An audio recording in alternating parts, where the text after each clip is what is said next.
Oh, there you go. Welcome, everyone. There's some repeating things happening over here.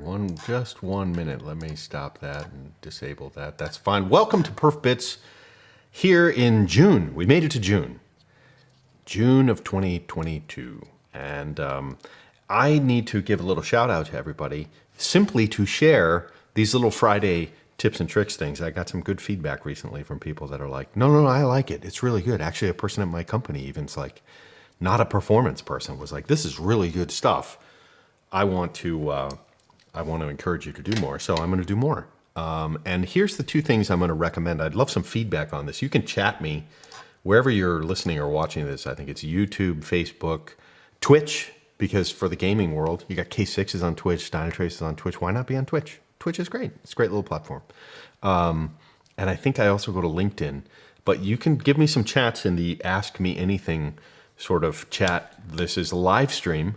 I am thinking I might start doing a couple of these in more not live stream kind of way, but have a more dedicated session. We did the monthly PerfBytes with Henrik and Leandro, sometimes James, that Ask Us Anything thing. I think I might do like an office hours that is a separate time where you guys can, I don't have a topic or anything, and you guys can just ping me and ask questions and stuff. So I think I'm going to do a separate PerfBytes, M. Tomlin, Mark, ask me anything.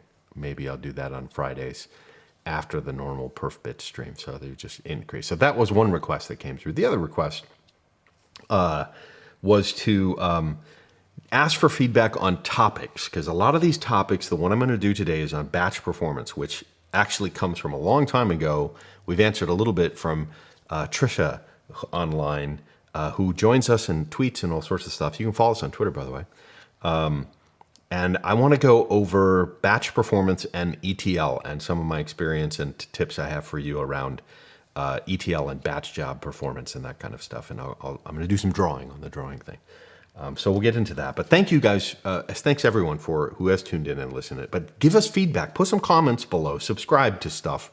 I usually go live on Fridays. But I'm open to some feedback as I'm halfway through 2022. And we've got, the rest of the year, the summer. I'm not going to take a hiatus. I don't take vacations. I should probably take more vacations, don't you think? But work is good. My team is growing at work, and I have some freedom here on Fridays to get some stuff done. So a shout out, of course, to our everyday sponsors, the fantastic sponsors of PerfBytes, which are Tricentis. Tricentis software, everywhere you might find around the planet is Tricentis. And they have I think there's a big conference coming up. It may be in San Francisco, maybe the west coast of the US. It's like Tricentis sort of universe, this kind of thing, which is really cool. But Flood.io and Neotis, the Neoload, there's some new announcements, cool stuff coming, I see, out of Neoload. And a shout out to Brian Cole, who is working in the Neoload. I think he's organizing the next Performance Advisory Council. Henrik used to run the pack. We're longtime supporters and collaborators with the Performance Advisory Council. There's another one coming, and I think it might be in person on the West Coast, San Diego. But on Twitter, look up Brian Cole or follow the Neoload stuff under the Tricentis banner. So thank you very much to Tricentis for their support of PerfBytes. And then, of course, that's Flood.io and Neoload, Neotis, which would be great. Catchpoint APM, there's some other really cool stuff happening in the web page test, the APM world, the digital experience management.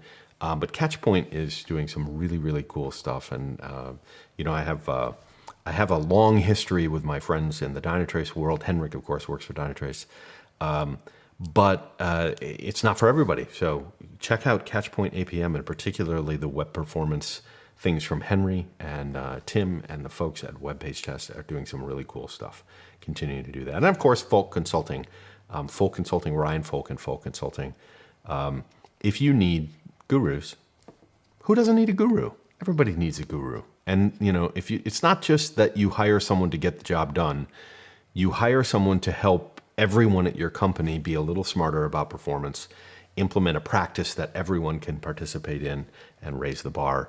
Some of the guys, Ryan himself is a genius in his own experience and knows what it takes to actually put together a really good performance practice. So if you need help, consulting expertise, And some of the tools we talk about, these guys are some of the best in the industry. So check out, thanks again to Ryan for his support over the years. It's really great. We have some content with Federico and Sophie and the Abstracta folks. We're remiss in doing that, so I'm going to give a shout out. Go check out abstracta.com. Little did you know, they do so much more than just performance work, particularly the mobile work that's happening. Is very, very cool. So Abstracta is another. And Scott Moore Consulting, let me not forget. Our friend Scott is a supporter of PerfBytes, a sponsor. So giving a shout out to Scott and Scott Moore Consulting. You can see him on the SMC Journal, I think twice weekly. I've been on it. They've got the performance tour. He hits the road with his amazing Wi-Fi hotspot truck. And so Scott Moore Consulting, scottmooreconsulting.com, and on YouTube, the SMC Journal. It was also on LinkedIn, I think. Check it out. Good folks, good things. Let's talk about, I want to share with you some tips around batch performance. So a special thanks to Trisha for her asking the question. Now, oftentimes you're in a load testing project. You're on a project on the pipeline, and we got to make sure. We talk about SLOs. All right, response time SLO, how many transactions per second. If you're in e-commerce, there's a conversion rate. The marketing department really wants to hit a conversion rate from the IT guys and the digital experience that have to hit a conversion rate related to the response time, SLO, service level objectives, and there's all kinds of things that go towards transactional. Can it handle the load? And can it have response time of a certain piece? Those are the two primary ingredients and I'm gonna put this out here. So this is traditional transactions. I didn't even write that right. I'm gonna just, there you go, transactions, and this is batch. So online, in the old world, it would be OLTP, online transaction processing. You're looking at response time as an SLA, and this would be API response time, or it could be end user response time, right? Especially in the web performance world, if you include that, what used to be the last mile or the last 20 milliseconds of your piece. Response time for an API or the end user response time are kind of your primary things in terms of time as a requirement in the end user world. The other thing we see for performance, and these are the two sort of, I'd say, logical, not physical, but logical requirements. Volume, or what actually could be throughput, right? Throughput. So I need to handle N number of requests per second, right? Requests per second. It could be calls per second. Could be page loads per second, something like that. Some volume of activity. It could be number of users, right? Some kind of load requirement. So under this particular volume, what kind of response time can I expect? So those are the two logical performance criteria or measurements that you are included almost in every single test that you might do for performance. Well, sure, it's fast for one user. What about 1,000 users? Okay, at 1,000 users, what's the response? Well, what is fast enough? Well, there's the Apdex. If you look up Apdex, APPDEX, it's a little formula that you could say, here, people are really happy, and then there's a little warning area where people are frustrated, and then there's people who are completely abandoning their session and leaving your website to die. So Apdex is in this world of response time. When you think about Apdex score under load, what's the volume of usage, the concurrent volume of usage that's happening then? And so a lot of the nomenclature and the teaching and everything for performance in web perf is about time and then additionally volume. How many connections can you make? How many users at the same time? These two will get you a long ways in your work as a performance engineer, right? You don't even have to really dig into resources, right? Resources, and I'm getting phone calls there. I should put on do not resources, source says, like CPU, disk, memory, and network, right? You could say power and cooling, but I'm going to set those aside for now. Network and cooling. So you don't even have to go deep into resources. You can do a lot of valuable work in feedback. What's the worst performing stored procedure on the database when we're doing 400 transactions, calls per second, batch requests per second into volume? When it comes to batch, again, our topic today is batch performance. It's slightly different, right? For the following reasons. Response time for a batch job might be elapsed. Elapsed time from the start to the end, from start to finish. Okay, so I fire off a job. How long does it take to complete? If it's a nightly batch job, how long does it take for that batch job to run? And if I have to sequence a bunch of those jobs, Informatica is one of the tools that I've used in the past to do this. A lot of people can do this with Rundeck, scheduled jobs within Rundeck. There's people on the pipeline, normal pipeline that has continuous operations. They're in production, constantly scheduling jobs. They just do a task scheduler, cron jobs. Crons, I mean, there's lots of ways to sort of unattended fire up a batch job and have it run in the background. But usually we're measuring total elapsed time for the job to finish, different than atomic transactional response time that an end user sitting and waiting. There's not really conversion rate, potentially. A batch job usually happens in the background. It's not something that's attended, it's usually unattended. And you're measuring the total elapsed time. And I'm going to break into ETL in a second on this. This PerfBytes is going to be a little bit longer. Hey, there's Leoden. Nice to see you. So elapsed time is your measurement. Now, there may be individual records that get processed along the way in the ETL. You might still measure response time on those individual activities. But typically when the business is talking about a batch job, we have to schedule that at 1 a.m. and it takes 3 hours to run, while our maintenance window starts at 2. So we can't really have the batch running and then the maintenance window starts at 2. We're going to turn off the database and patch it and whatever. So you have to figure out your batch scheduling times. You also have to figure out if you can do batch jobs while the system is under load in the middle of the day. If you've got 24/7 round the sun, round the planet, round the sun, round the clock. Yeah, if you have nonstop operations happening around the world, maybe your batch jobs don't run in the background. They run, on different machines. So you really have to figure out architecture of, wow, this batch job, can happen.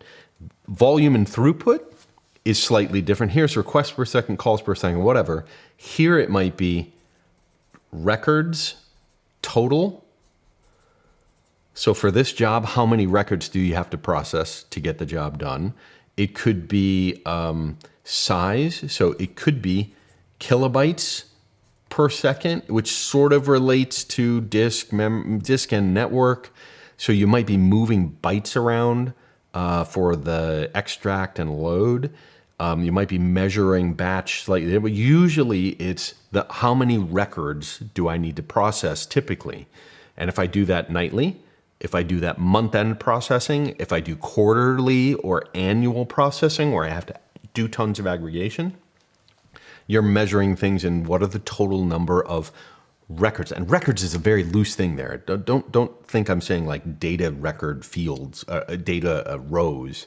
It could just be a message, and it could be a sequence of messages like a pipeline. It's very interesting.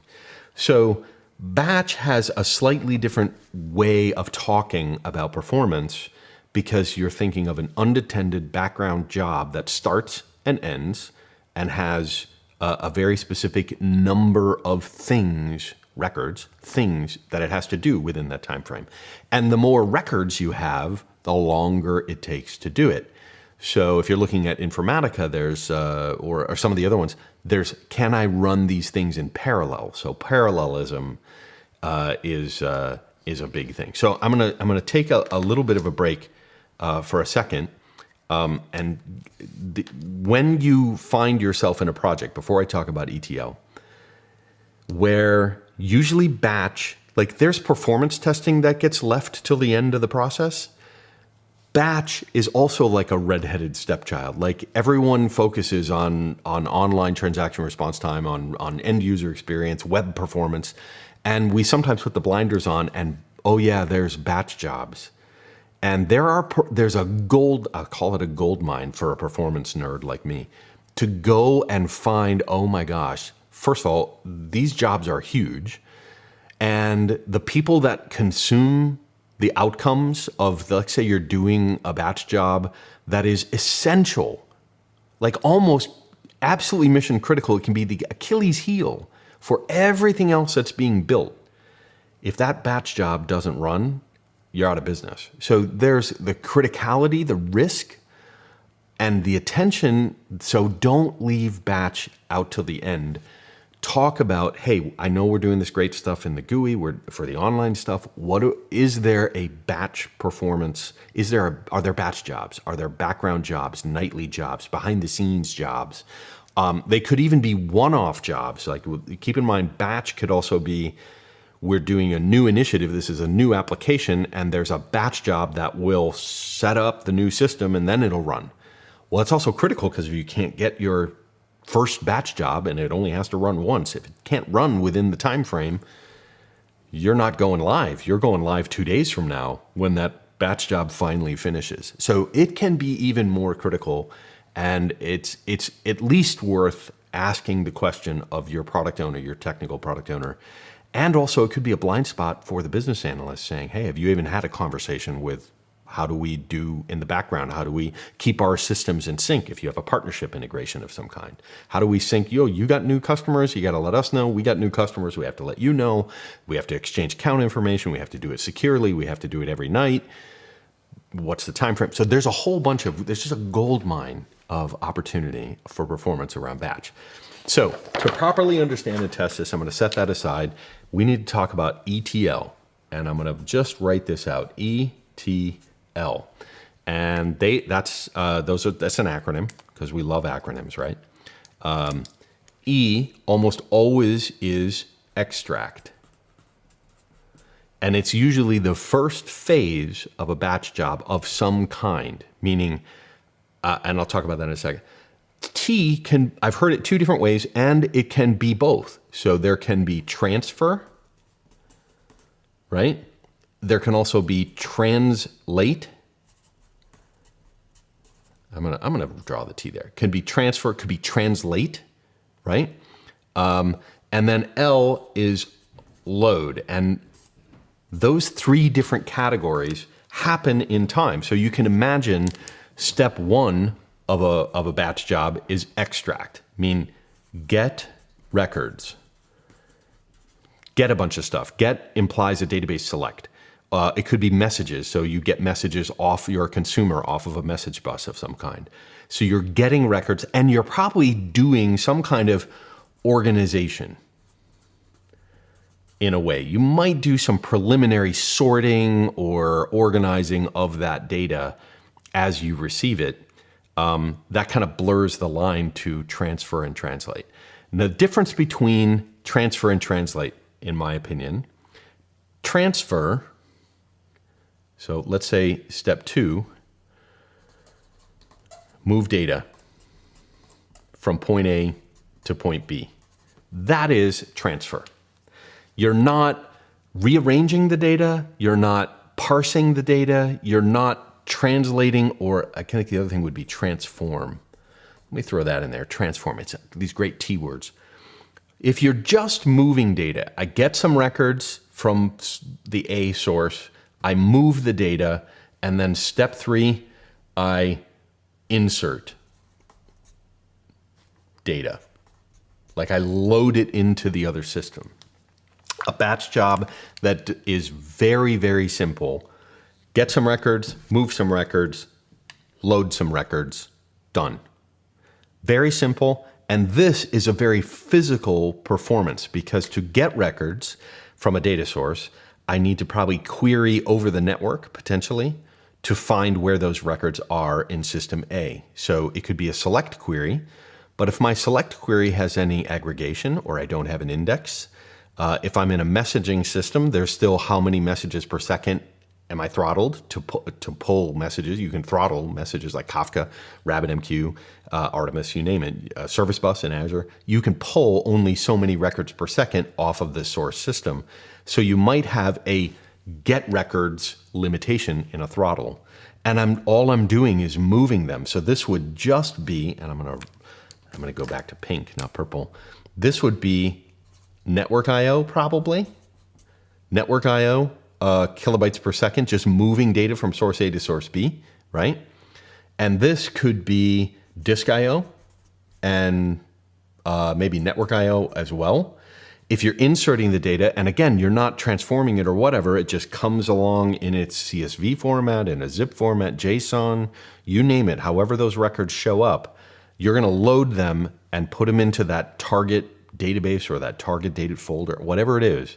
You're not really munging data, you're just moving disk. So this, again, network, maybe you have to stage that into a file so there could be disk. Very little CPU overhead here potentially.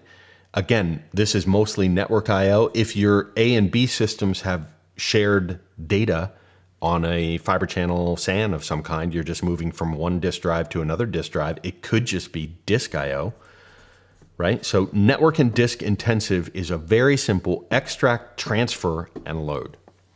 The next example I'm going to give you would be extract and either translate or transform, right? And then I'll talk about a third thing. And this is, if you have any questions, you can let me know.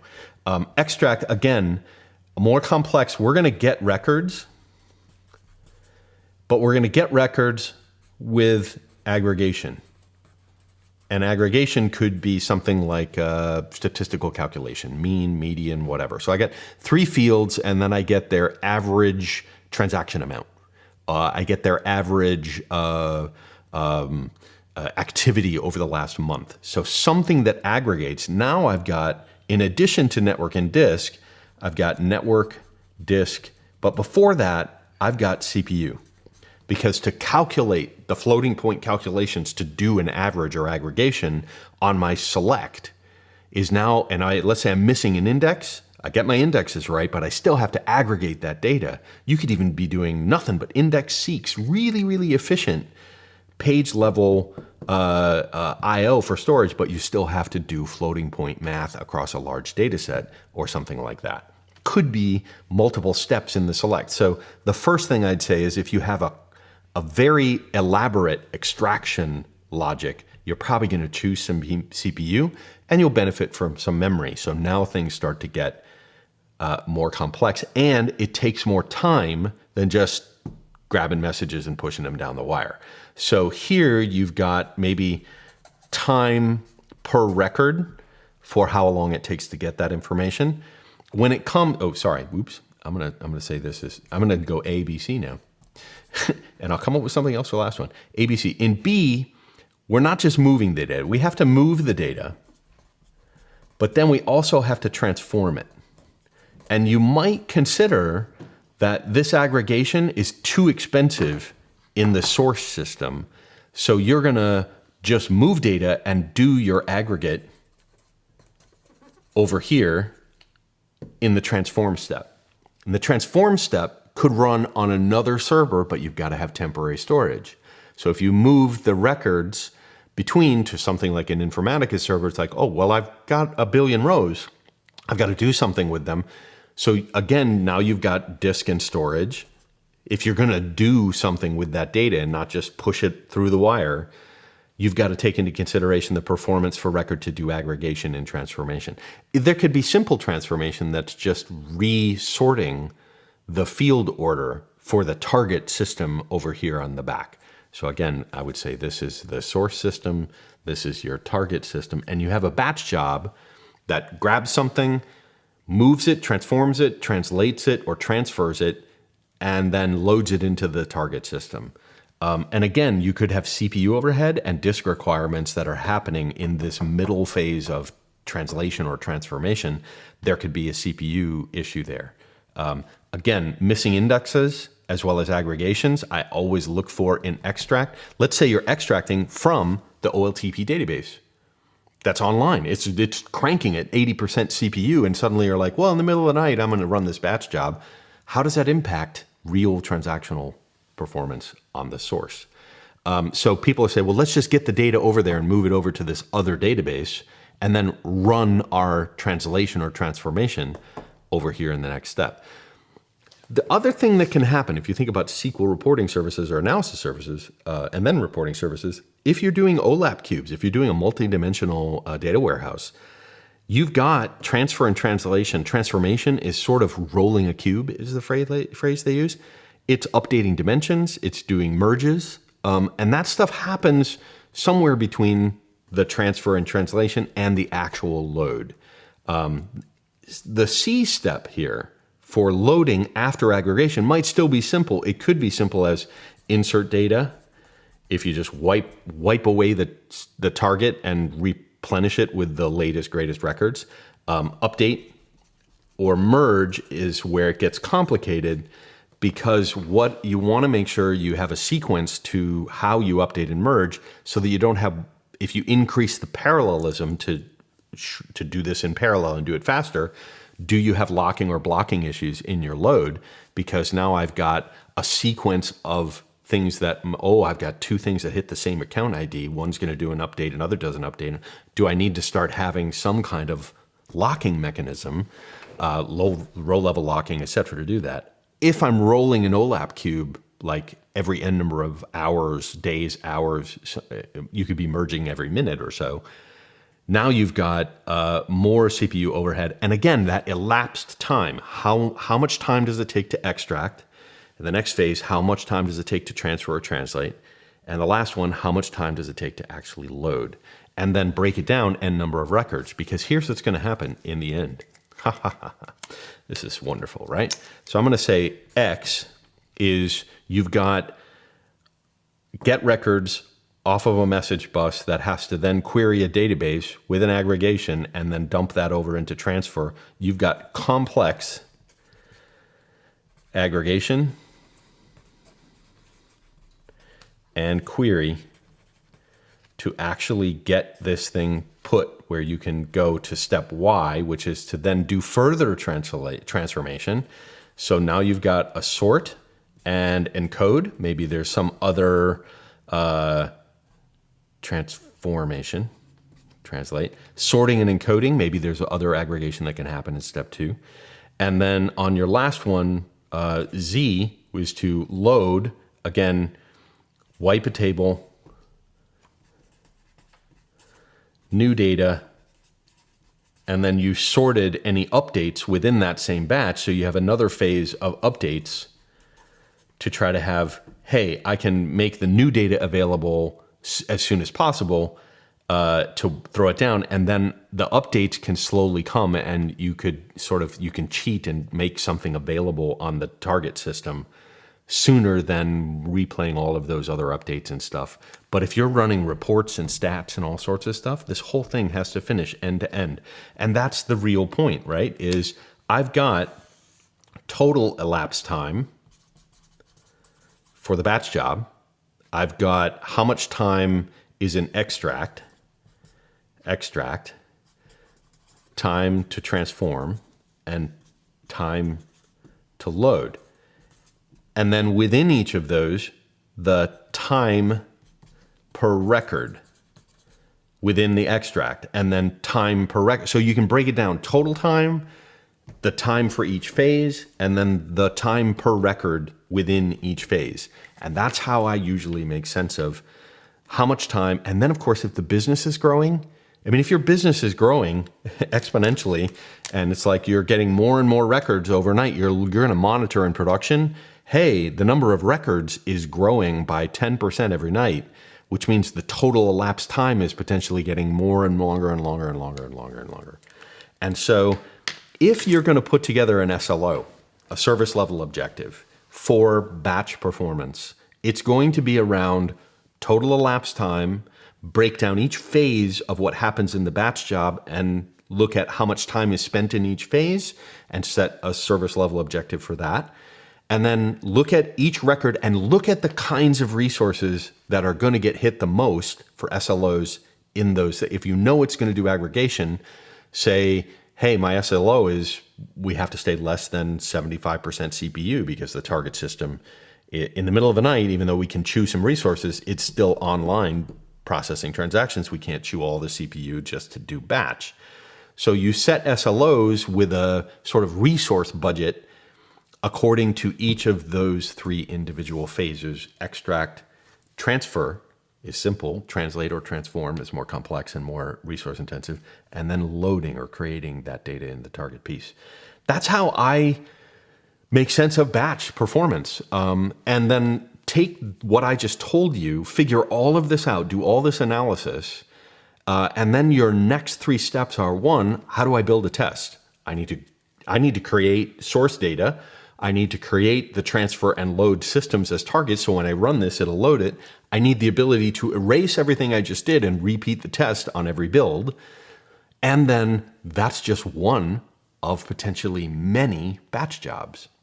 So you could see what I'm saying. Like, when it comes to batch performance, boy, it's a target-rich environment for problems, for an opportunity to work on mission-critical kinds of stuff. Yeah, it's fantastic. And it's rife with learning, especially if you spend a lot of time doing web performance and performance within the end user world, running load tests that are more web-based or more end user performance. If you want to learn more infrastructure, back-end, deep in, try to find yourself a batch performance project, because you can dig in and learn, hey, how do I monitor this? What tools do I use? How do I graph this stuff, as it's running throughout how do I break down each phase of those tests? And you might have to dig around in logs. It's really fascinating stuff, batch performance. And my thank you goes out to Trisha, who I think is a fantastic tester, and she's always curious. And so everyone should be more curious like Trisha. So thank you for that question very much. And I think it is really important. It's often overlooked by a lot of developers and load testers who kind of get into doing load testing by simulating front end stuff. And all the other stuff applies, database tuning, network tuning, infrastructure tuning, storage tuning. So getting on some good batch performance, becoming a specialist in batch performance, you're going to make a whole new set of friends and build a whole new set of skills that honestly, I think it's undervalued in a lot of what we talk about. So I applaud anyone that is like, hey, if you know of anyone or you want to send it to me, somebody that specializes in batch performance, let me know, because this is really cool stuff. Thank you guys for joining PerfBytes. Thanks, Leo, for joining and giving me a rock and roll, I love you too kind of thing, which is cool. And I'll be around next Friday. Again, I really would love some feedback. What would you like to see me do for the rest of the next half of 2022?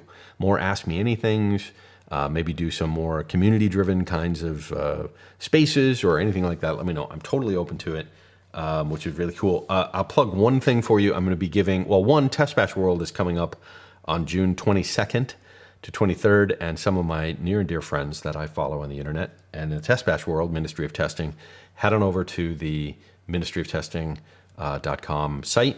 I think it's co.uk is the old thing. So ministryoftesting.com and look for Test Bash World 2022. Have a watch party. I'm having a watch party at my company. So we have a QA guild that I just joined today, which is I had no idea we had one. As organized as they're getting. So we're going to do Test Bash World. The other thing is, before June 22nd, 23rd, on June 16th, my friends at TISCA, we were at the TISCA conference earlier this year. I'm giving a advanced JMeter tips and tricks or techniques or something like that. And I'm going to take a bunch of actual questions from any JMeter. It's an online meetup out of Research Triangle, the Triangle Software Quality Assurance organization. They're great. And they had a fantastic Applitools thing, Future of Testing this week. You got to tune into the Future of Testing stuff that Applitools did. Is really, really cool. So TISCA meetup, go look for them in meetup.com. You can actually, I probably post it on Twitter or something. If you follow me, you can find it. But it's advanced sort of JMeter stuff. And it's a great community to tune in otherwise. So shout out to Susan Marie and Jenny and all the folks I know in the Tisco world. Very cool. Happy Friday. Have a safe weekend. And I will see you on the next Perf Bits. I think I just hit stop.